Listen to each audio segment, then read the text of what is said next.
নমস্কাৰ। লাহে লাহে কোভিড পৰিস্থিতি খাম কাটি অহা আমি লক্ষ্য কৰিছোঁ আৰু ভাৰতবৰ্ষত সৰ্বাধিক 4 লাখৰ সংখ্যা অতিক্ৰম কৰিছিল। এতিয়া 1 লাখৰ ওপৰত সংখ্যাত কোভিড পজিটিভ ওলাই আছে দৈনিক। অসমতো গড় হিচাপে সংখ্যা যথেষ্ট কমিছে আৰু ই লাহে লাহে প্ৰশমন হ'ব। যোৱা 24 ঘণ্টাত আমাৰ অসমত পজিটিভৰ ৰেট হ'ল 4.82%। তথাপিও 5,613 জন কোভিড পজিটিভ ওলোৱা বুলি কৈছে, কিন্তু মৃত্যুৰ সংখ্যা এতিয়াও 70ৰ ওপৰত আছে। যোৱাকালি 77 আছিলে। কোনো জিলাত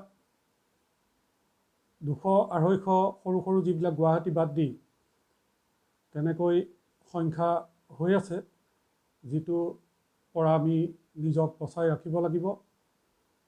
গতিকে বতাহতো যিহেতু সংক্ৰমণ হয়, গতিকে আমি প্ৰত্যেকেই সাৱধান থকাটো অত্যন্ত জৰুৰী। এই গোটেইবিলাকৰ মাজত আমি আজি চৰ্চা কৰিম বুলি ভবা বিষয়টো অকণমান সুকীয়া, যে এতিয়া সদ্যহতে অসমত যি কোভিডৰ বিপক্ষে যুদ্ধ হৈ আছে, এই যুদ্ধৰ লগে লগে আন এখন বিৰাট ডাঙৰ যুদ্ধ হৈ আছে। এইটো হৈছে ড্ৰাগছৰ বিৰুদ্ধে। ড্ৰাগছৰ বিৰুদ্ধে যি যুদ্ধ হৈছে, এই যুদ্ধ বৰ সামান্য যুদ্ধ নহয়। ইয়াৰ এটা পৰিকল্পিত এটা চিন্তা কাৰোবাৰ আছে বুলি আমি মনতে অলপ সন্দেহ হয়। আমি যদি বুৰঞ্জীলৈ যাওঁ, মই যদিও বুৰঞ্জীৰ ছাত্ৰ নাছিলোঁ, তথাপিও যদি বুৰঞ্জীলৈ উভতি যাওঁ, তেতিয়া আমি দেখিম যে কানিৰ যি প্ৰচলন আছিলে আমাৰ ইয়াত অসমত, কানিৰ প্ৰচলন অসমত ব্ৰিটিছসকলৰ দিনত অতি বেছিকৈ হৈছিলে। তেওঁলোকে ব্ৰিটিছসকলে কয়দীবিলাকক জেলৰ ভিতৰত কানি খাবলৈ দিছিলে আৰু প্ৰায় জোৰ কৰিয়ে কানি খুৱাইছিলে। বাগানবিলাক যেতিয়া হৈছিলে, বাগানবিলাকতো কানি খাবলৈ দিছিলে। মানে কোৱাৰ কথাটোৰ অৰ্থটো হৈছে যে মানুহক যদি এনেধৰণৰ কিবা বস্তুৰ পৰা এডিক্টেড কৰিব পৰা যায়, তেতিয়াহ'লে মানুহজনৰ শক্তি হ্ৰাস হয়। অৰ্থাৎ তেওঁ যেতিয়া এডিক্ট হৈ যায়, এডিক্ট হোৱাৰ লগে লগে মানুহজনে অন্য চব কথা বাদ দি তেওঁৰ সেই দ্ৰব্যটো, যিটো বস্তুৰ প্ৰতি তেওঁ এডিক্ট হৈছে, সেই দ্ৰব্যটো তেওঁক লাগিবই। গতিকে তাৰ বাবে তেওঁ সকলো ধৰণৰ কাম কৰিব পাৰে। চীন দেশত প্ৰচুৰ পৰিমাণে চাহৰ খেতি হৈছিলে, ৰেচম শিল্প আছিলে, আৰু আমি আজিও ব্যৱহাৰ কৰি আহিছোঁ চাইনা ক্লে বুলি কয়, যিটো চীনা মাটিৰ বাচন, এইটোৰ কাৰণে চীন দেশ বিখ্যাত আছিলে। চীন অলপ ব্যতিক্ৰমী ৰাষ্ট্ৰ, তেতিয়াও আছিল, এতিয়াও ব্যতিক্ৰমী। তেওঁলোকে নিজকে বহুত উচ্চ স্তৰত বুলি ভাবে। ব্ৰিটিছসকলে ভাৰতত যি কানিৰ খেতি হৈছিলে, আফুগুটিৰ খেতি কৰিলে কানি উৎপাদন হয়, এই কানিৰ তেওঁলোকে চৰকাৰীভাৱে ব্ৰিটিছসকলে ইয়াক এটা ব্যৱসায় হিচাপে লৈছিলে। অথচ অসমত আমি জানো যে নগাঁৱত এই যি আমাৰ আফুগুটিৰ খেতি হৈছিলে, এইটো বেন কৰি দিছিলে, কিয়নো তাৰ পৰা কানি প্ৰস্তুত হয়। আমাৰ কোনো সম্প্ৰদায়ত এই কানিৰ আফুগুটিৰ খেতি আছিলে আৰু তাৰ পৰা কানিও তৈয়াৰ কৰিছিলে। গতিকে সেইটো এটা আমাৰ কৃষি বিপ্লৱ, এটা কৃষি আমাৰ ৰিভলিউশ্যন এটা হৈছিলে। সেইটো 1867 নে এনেকুৱা কোনোবা এটা চনত হৈছিলে, আৰু ই অলপ বৃহৎ পৰিসৰত হৈছিলে, ৰাইজ মেল কৰি পেলাই। 1637 চনৰ পৰা ব্ৰিটিছসকলে চীন দেশলৈ কানি ৰপ্তানি কৰে, আৰু চীন দেশৰ পৰা তাৰ পৰিৱৰ্তে ৰেচম, চাইনা ক্লে আৰু চাহপাত ক্ৰয় কৰে। ব্ৰিটিছসকল কিন্তু অসমত থাকিম বুলি অহা নাছিল, ইয়াত ৰাজ কৰিম বুলি অহা নাছিল। তেওঁলোকৰ সংশয়ো আছিল যে ইয়াত পাৰিব নোৱাৰিব, বৰ পৰাক্ৰমী জাতি আছিল অসমীয়া। তেওঁলোকে যেতিয়া ইয়াত চাহৰ প্ৰথম যেতিয়া আৱিষ্কাৰ হ'ল, চাহ গছটো পৰীক্ষা কৰি যেতিয়া গম পালে যে এইটো চাহ গছ হয়, তেতিয়া ইন দি মিন টাইম ব্ৰিটিছসকলৰ চীন দেশৰ লগত অকণমান এই কানিৰ প্ৰসংগটো লৈ তেওঁলোকৰ মাজত তিক্ততা আৰম্ভ হৈছে। এইটো যুদ্ধ বুলিয়ে কয়। এইটো হোৱাৰ পিছত তেওঁলোকে চাহপাতটো যিহেতু অসমত কৰিব পৰা যাব বুলি গম পালে, চাহ গছৰ যেতিয়া ইয়াত তেওঁলোকে উদ্ধাৰ কৰিলে গছ, গতিকে এই ব্যৱস্থাটোত বাগানবিলাক খোলাৰ যি কাম আৰম্ভ কৰিলে, গতিকে তেওঁলোকৰ চাহৰ যিটো প্ৰয়োজনীয়তা আছিল, চাহৰ বেপাৰটো তেওঁলোকে অসমৰ পৰা কৰিব পাৰিব বুলি ইয়াত তেওঁলোকে স্থায়ীভাৱে থকাটো ঠিক কৰিলে। কিন্তু তেওঁলোকে এই যি কানিৰ যি প্ৰচলন আমাৰ ইয়াত উৎপাদন কৰিব নিদিয়ে, কিন্তু তেওঁলোকে কানিটো ভাৰতবৰ্ষৰ অন্যান্য ৰাজ্যসমূহত উৎপাদন কৰি এই কানিবিলাক অফিচিয়েলি বিক্ৰী কৰে। তেওঁলোকে চৰকাৰে বিক্ৰী কৰে। যেনেকৈ এতিয়া মদৰ লিকাৰৰ দোকান আছে, ঠিক তেনেকৈ কানিও তেনেকৈ চৰকাৰীভাৱে বিক্ৰী হয় আৰু জেলৰ কয়দীবিলাকক খাবলৈ দিয়ে। এই যি ড্ৰাগছৰ যি এডিকশ্যনৰ কথাটো হয়, এই কথাটোৰ মুখ্য এটা কথা হৈছে যে আমি যদি এটা জাতিক, শক্তিশালী জাতি এটাক যদি নিৰস্ত্ৰ কৰিব লগা হয়, তাক বিভিন্ন ধৰণে কৰিব লাগিব। তাৰে ভিতৰত অন্যতম সুবিধাটো হৈছে ড্ৰাগছ এডিকশ্যন। ড্ৰাগছ এডিকশ্যনৰ দ্বাৰা আমি যদি নতুন প্ৰজন্মক আসক্ত কৰিব পাৰোঁ, আসক্ত কৰিব পাৰিলে আমি সেই জাতিটোক মষিমূৰ কৰাত সহজ হৈ যায়। যিকোনো এটা ঘটনা হ'লেই যদি অধিক সংখ্যক মানুহ এডিক্টেড হৈ থাকে আৰু নৱপ্ৰজন্ম যদি এডিক্টেড হয়, তেতিয়াহ'লে আমি কোনো ধৰণৰ মূৰ দাঙি থিয় দিব নোৱাৰিম। আমি আমাৰ স্বাৰ্থত বুলি কোনো কথা ভাবিব নোৱাৰিম। আমি ৰাষ্ট্ৰৰ হিতত একো কথা ভাবিব নোৱাৰিম। আমি জাতিৰ হিতত একো কথা ভাবিব নোৱাৰিম। আমি যিসকল এডিক্টেড হ'ম, সেইসকলৰ মনত সকলো সময়তে আমাৰ যি বস্তুটোৰ প্ৰতি আমি এডিক্টেড হৈছোঁ, যিটোৰ প্ৰতি আসক্ত হৈছোঁ, সেই বস্তুটো যিকোনো উপায়েৰে আমাক লাগে। গতিকে এই কথাটোত এটা ডাঙৰ চক্ৰ হয়তো জড়িত আছে, থাকিব পাৰে, যিটো হৈছে যে অসমীয়া মানুহৰ যি শক্তি, আজি আমি যেতিয়া পঢ়ি আছিলোঁ 1979 চনৰ পৰা 1985 চনৰ অসম চুক্তি হোৱালৈকে অসম আন্দোলনৰ যি ৰূপ আছিল, ইয়াত আমি কৈছিলোঁ তেতিয়া আবাল বৃদ্ধ বনিতা সকলো কৰ্মচাৰী সকলো একত্ৰিত হৈছে, সাহিত্য সভা একত্ৰিত হৈছে, বিভিন্ন জনগোষ্ঠীৰ মানুহ একত্ৰিত হৈছে, সকলো একত্ৰিত হৈ এক হৈ পেলাই থিয় হৈছিলে। কিন্তু আজিৰ তাৰিখত সেই আন্দোলনটো খাৰা কৰিব অসমত নোৱাৰে, কিয়নো এতিয়া সেইটো সম্পূৰ্ণ ভাগ ভাগ হৈ গৈছে। আমি অসমীয়া জাতি বুলি কওঁতে এতিয়া কোনখিনিয়ে এই জাতিৰ ভিতৰত একেলগে থিয় হ'বলৈ ইচ্ছা প্ৰকাশ নকৰিবও পাৰে কোনোবাই, তেনেকুৱা হয়তো বহুত ওলাব। এই যি আমাৰ শক্তিহীন কৰাৰ যি প্ৰক্ৰিয়া, এই প্ৰক্ৰিয়াটোত কোনোবা এটা চক্ৰই এনেকুৱা ধৰণে কাম কৰি আছে, যাৰ দ্বাৰা আমি সহজে উপাৰ্জন কৰাৰ যাৰ মানে খুব ইচ্ছা থাকিব, তেওঁলোকৰ যোগেদি মিডিয়া কৰি লৈ পেলাই এই কামটো কোনোবা এটা পক্ষই কৰিছে। আমি কোন পক্ষই কৰিছে নক'লেও আমি জানিছোঁ, বাতৰি কাকতত যিখিনি দেখি আছোঁ, টিভিত যিখিনি দেখি আছোঁ, আমি বুজিছোঁ যে এটা চক্ৰই অহৰহ চেষ্টা কৰিছে যে জাতিটোৰ শক্তিহীন কৰিব লাগিব। আন এটা কথা হৈছে, যিসমূহ জেগাত আমি লাহে লাহে 50% আহিছোঁ বা 40% আহিছোঁ, সেই জেগাবিলাকত আমাৰ বিভিন্ন ধৰণৰ দুৰ্ঘটনাবিলাক হ'ব ধৰিছে। নাৰীৰ ওপৰত নিৰ্যাতন হৈছে, আমি সুখেৰে একো কাম কৰিব পৰা নাই, সকলো সময়তে আমাৰ মনত ভয়ৰ ভাৱ এটা আছে। গতিকে আমি স্থান এৰি অন্য জেগালৈ আঁতৰি আহিছোঁ। সেইটো হ'ল এটা 2 নম্বৰ প্ৰক্ৰিয়া। 3 নম্বৰ প্ৰক্ৰিয়াটো হৈছে যে আমাৰ কোনো কথাতে আমাৰ কথা নৰজা হৈছে। এইটো এটা ৰাজনৈতিক চক্ৰ। ৰাজনৈতিক চক্ৰটোৱে ভোটৰ আশাত এই কামবিলাক কৰি থাকোঁতে তেওঁলোকৰ মনলৈ এবাৰো ভাৱ অহা নাই যে তেওঁলোকৰো ল'ৰা ছোৱালী আছে, আৰু তেওঁলোকৰ ল'ৰা ছোৱালীবিলাকে এইখন ৰাজ্যতে থাকি পেলাই ডাঙৰ দীঘল হৈ এইখন ৰাজ্যতেই তেওঁলোকৰ ভৱিষ্যত প্ৰজন্মৰ জন্ম দি ইয়াত তেওঁলোকে থাকিব লাগিব সুখে শান্তিৰে। সেই চিন্তাটো নোহোৱাকৈ তেওঁলোকে কাম কৰিছে যে একমাত্ৰ তেওঁলোকৰ চিন্তা যে উপাৰ্জন, কি কৰি আমি উপাৰ্জন কৰিব লাগে। এই যি ব্যৱস্থাটো আমাৰ মনত যে সোমাইছে বা আমাৰে কিছুমান মানুহ আছে যি সকলো কথাতে ভাল চিন্তাৰ পৰা তেওঁলোকে কি ধৰণে বেলেগ চিন্তালৈ তাক লৈ যাব পাৰে তাক বিভিন্ন ধৰণে যুক্তিৰে বুজাবলৈ যত্ন কৰে। এইটো তেওঁলোকৰ বাবে অন্যতম সুবিধা। এই সুবিধাটোৰে তেওঁলোকে আমাক সকলো প্ৰকাৰেৰে চেষ্টা কৰিব বা কৰি আছে যে আমি যি যুৱ প্ৰজন্ম আছে যুৱ প্ৰজন্ম ধ্বংস হৈ যাওক আৰু জাতি হিচাপে থিয় দিব পৰা শক্তি আমাৰ মাজৰ পৰা নাইকিয়া হৈ যাওক। আজি বেংগলৰ যি দুৰৱস্থা হৈছে,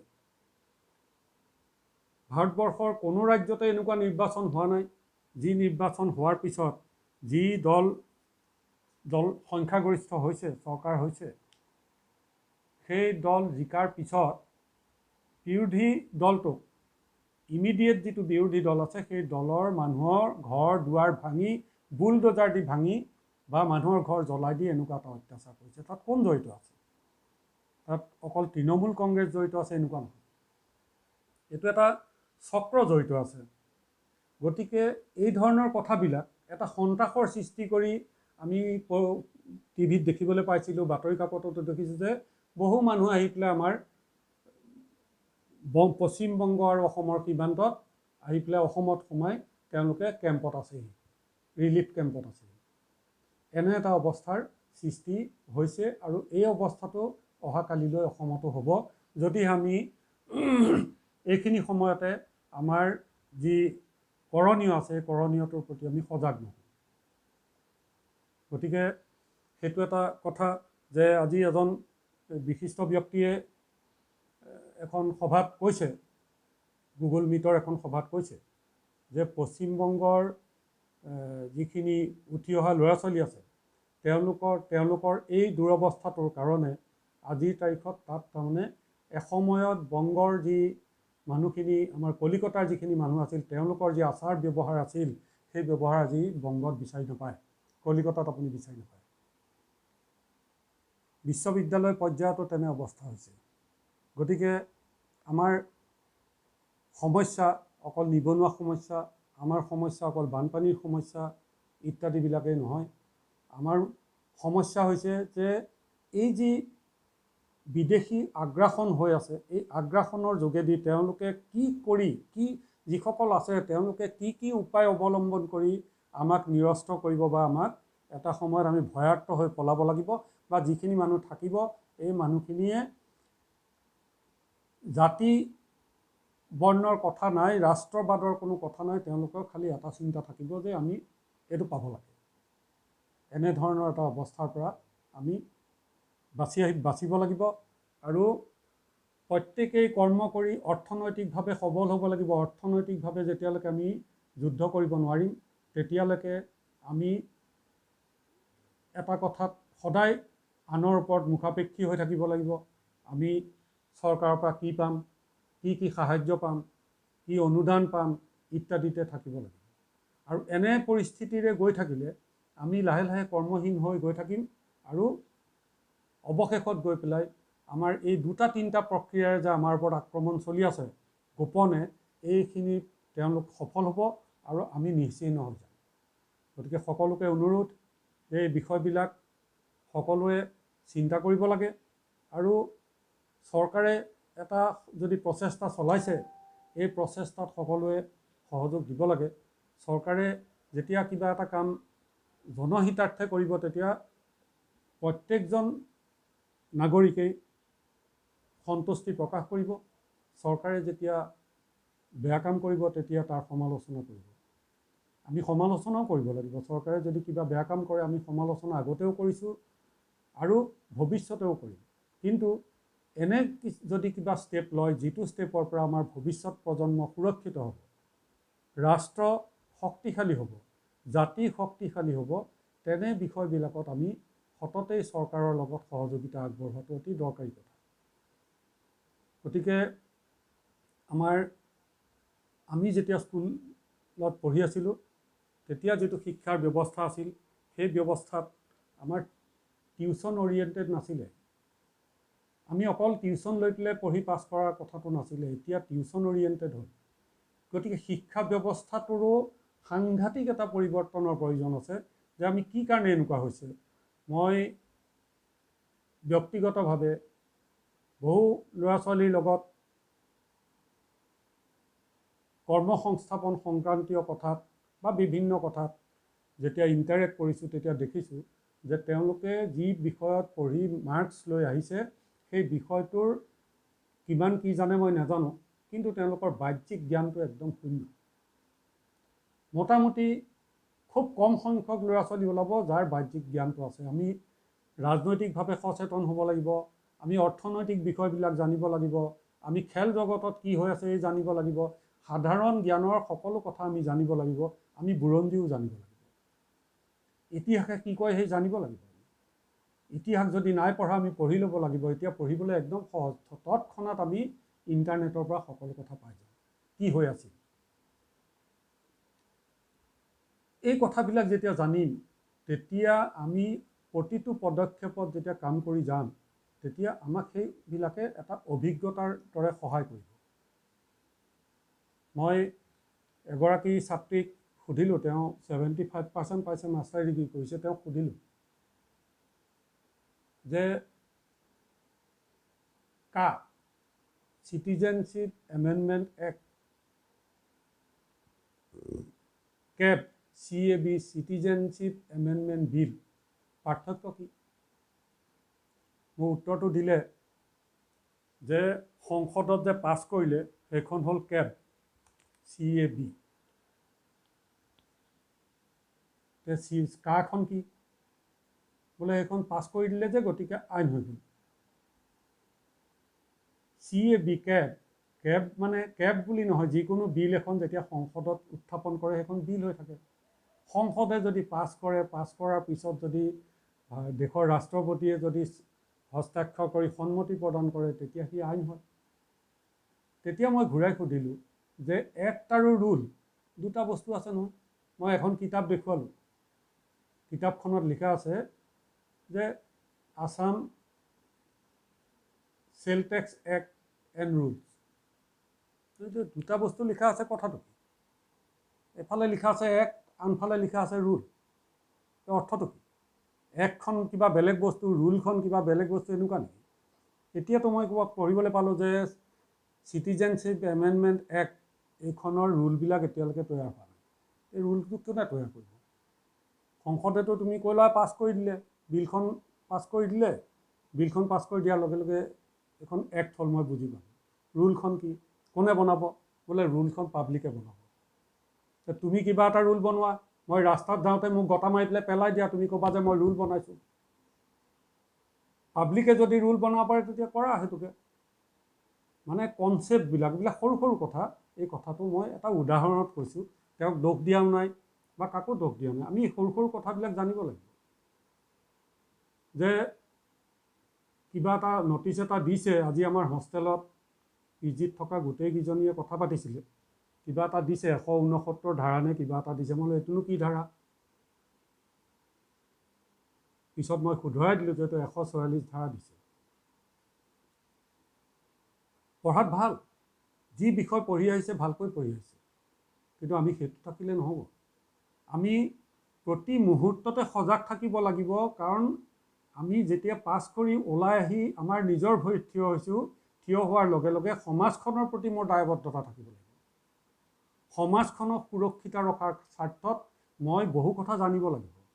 যিখিনি কথা নজনাৰ দোষত আনে আমাৰ পৰা কিবা কাঢ়ি লৈ যাব, মোৰ পৰা কাঢ়ি লৈ যাব, তোমাৰ পৰা কাঢ়ি লৈ যাব, আপোনাৰ পৰা কাঢ়ি লৈ যাব। এই যে কাঢ়ি লৈ যাব, কোনে কাঢ়ি লৈ যাব? আমি নজনাৰ দোষত। এতিয়াও বহুত মানুহ শিক্ষিত আছে যি ATMখন মাৰিবলৈ কাৰণে কোনোবা এজন মানুহক পালে কয় যে এইটো মাৰি পেলাই মোক পইচাটো উলিয়াই দিয়কচোন। কোনোবা এজন শিক্ষকেও কেতিয়াবা কোৱা দেখিছোঁ।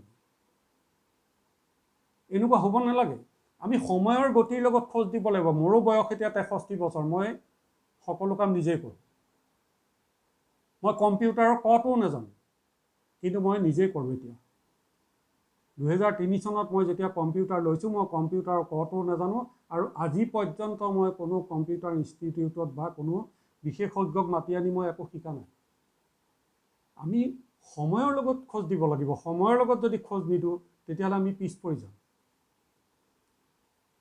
এই যে ব্ৰিটিছসকলৰ লগত যি চীনৰ ৰজাৰ যি যুদ্ধ হৈছিল, যি কানি লৈ পেলাই, তাৰপিছত মানুহবিলাক যে স্বস্তি হৈ গ'ল, একো কাম নকৰা হ'ল চীনৰ, সেই মানুহখিনিয়ে আজি পৃথিৱীৰ ভিতৰত আমাৰ যিখিনি ধনী দেশ আছে তাৰ ভিতৰত অন্যতম হ'ল চীন দেশ। সকলো মানুহে সমানে কাম কৰি আছে। কিয়? যে তাত টোটেলি বেণ্ড, মানুহে কাম কৰিব লাগিব।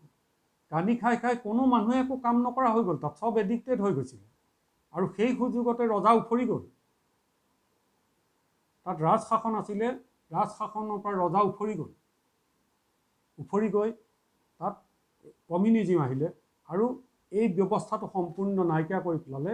আজি চীন দেশত কি হৈ আছে আমি সঠিককৈ একো ক'ব নোৱাৰোঁ, তেওঁলোকে যদি নকয়। সকলো ক'ব। আৰু এনে বস্তু নাই যিটো বস্তু চীনত উৎপাদন হোৱা নাই। কিয়? তেওঁলোক সকলো কৰ্মত লিপ্ত হৈ গ'ল। বাধ্য কৰিলে সকলোকে কৰ্মত লিপ্ত হ'বলৈ তাৰ জনসাধাৰণে। চৰকাৰেতো অকলে কৰিব নোৱাৰে, তাৰ জনসাধাৰণে কৰিছে। গোটেই মানুহখিনি যিহেতু এডিক্টেড হোৱা নাছিলে, গতিকে যিমানখিনি মানুহ এডিক্টেড নাছিলে তেওঁলোকে একত্ৰিত হৈ বোধহয় তাত বাধ্য কৰিলে যে এইটো কৰিলে নহ'ব। গতিকে আমিও এই কথাটো খুব গুৰুত্ব সহকাৰে চিন্তা কৰিব লাগিব যে আগন্তুক দিনত আমি প্ৰত্যেকেই বিভিন্ন ছেক্টৰত কাম কৰাৰ কাৰণে নিজকে সংযুক্ত কৰিব লাগিব। কৃষি ক্ষেত্ৰত মই কৃষি বিশেষজ্ঞ দুজনমানৰ লগত কথা পাতিছিলোঁ। মই নামবিলাক তেখেতসকলক সুধিছোঁ। এনে বহু ফাৰ্টিলাইজাৰ্ছ আছে, এনে বহু কেমিকেলছ আছে যিবিলাক প্ৰ' কেঞ্চাৰ। কিবা এটা কেমিকেল আছে যিটো কেমিকেলত ড্ৰামত বেঙেনাটো তিয়াই দিলে এসপ্তাহৰ পিছতো বজাৰত দেখিলে আপুনি এইমাত্ৰ ছিঙি অনা বুলি ভাবিব। ই কিন্তু বেণ্ড, কাৰণ ই কেঞ্চাৰৰ প্ৰ' কেঞ্চাৰ।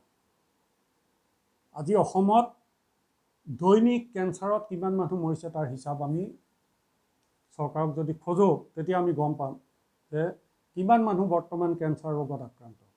ইয়াৰ মুখ্য কাৰণৰ ভিতৰত অন্যতম এটা কাৰণ হৈছে যে অভাৰ পেষ্টিচাইডছ ইউজ হৈছে। আমি চৰকাৰক বাধ্য কৰিব লাগিব, আমি কৃষি বিভাগক বাধ্য কৰিব লাগিব যে যিসমূহ জেগাত অধিক হাৰত কৃষি ফচল উৎপাদন হয় সেইসমূহ জেগাত কি ধৰণৰ ৰাসায়নিক সাৰ প্ৰয়োগ হৈছে আৰু কিমান পৰিমাণত প্ৰয়োগ হৈছে। চৰকাৰৰ নিৰ্ধাৰিত হিচাপত হৈছে নে তেওঁলোকে অধিক উৎপাদনৰ আশাত সেই সাৰ অধিকভাৱে প্ৰয়োগ কৰিছে। মই ইয়াৰ আগৰ ভিডিঅ'টোতো কৈছিলোঁ যে এইটো চৰকাৰৰ এটা ডাঙৰ দায়িত্ব। কৃষি বিভাগে কি কাম কৰি আছে আমি নাজানো। গছপুলি বিলালেই নহ'ব, অকল গুটি বিলালেই নহ'ব। গুটি বিলাওঁতে বিলাওঁতে কেতিয়াবা হয়তো সেইটো ছিজনে শেষ হৈ গৈছিলে। এতিয়া কি হয় নাজানো, কিন্তু ছিজন শেষ হৈ যোৱাৰ পিছতো গুটি বিলাই আছে।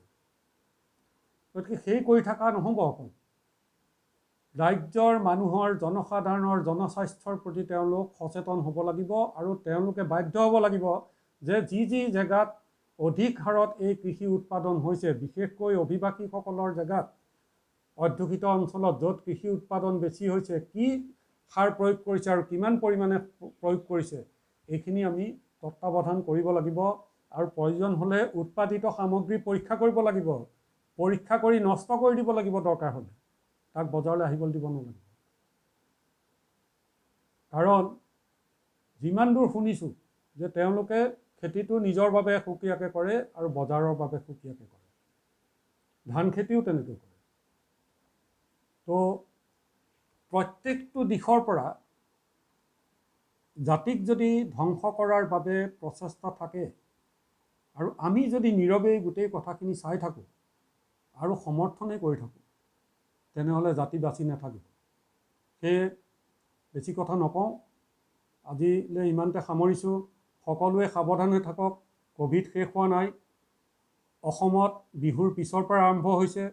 দিল্লী, মুম্বাইত বহুত আগৰ পৰা হ'ল, ফেব্ৰুৱাৰীৰ পৰা হ'ল।